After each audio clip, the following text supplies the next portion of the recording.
বিয়ে করার ঝামেলা, সাংসারিক অশান্তি আর একাকিত্ব, এই সব কিছুর সমাধান কি এখন প্রযুক্তির হাতে?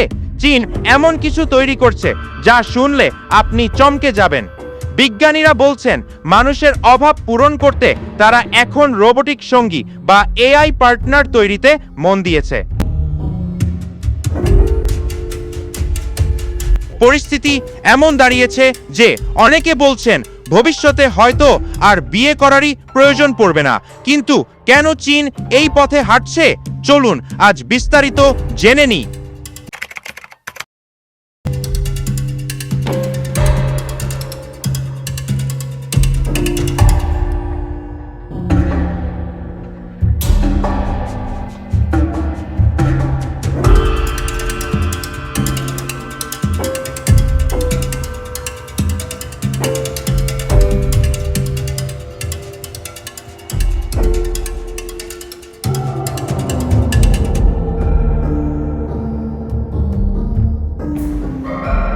একাকিত্ব দূর করা।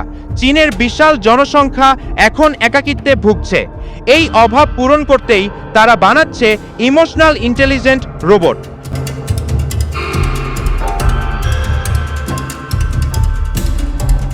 গৃহস্থালী কাজ। এই রোবটগুলো শুধু কথা বলবে না, রান্না বান্না থেকে শুরু করে ঘর পরিষ্কারের মতো কঠিন কাজও নিখুঁতভাবে করতে পারবে। খরচ ও ঝামেলা মুক্ত।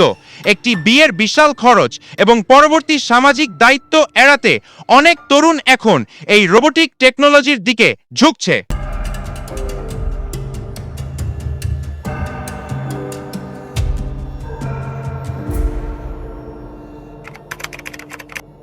চীনের কোম্পানিগুলো এমন রোবট তৈরি করছে যা দেখতে এবং স্পর্শ করতে একদম মানুষের মতো।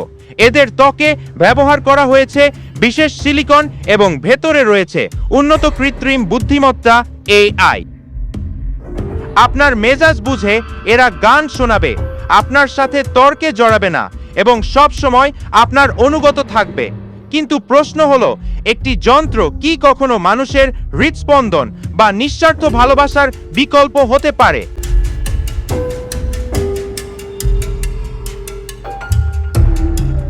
টেক বিশেষজ্ঞরা বলছেন মানুষের আবেগ এবং রোবটের প্রোগ্রামের মধ্যে এখনো বিশাল পার্থক্য আছে।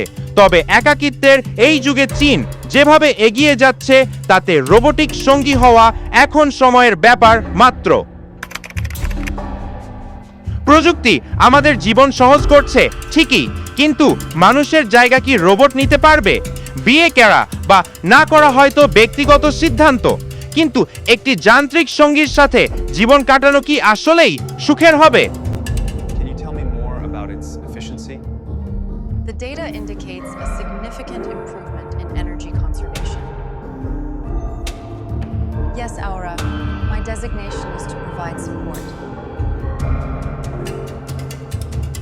চীনের এই উদ্ভাবন নিয়ে আপনার মতামত কি? আপনি কি মনে করেন রোবট মানুষের অভাব পূরণ করতে পারবে? কমেন্ট করে আমাদের জানান। ভিডিওটি ভালো লাগলে শেয়ার করুন। দেখা হবে পরের ভিডিওতে।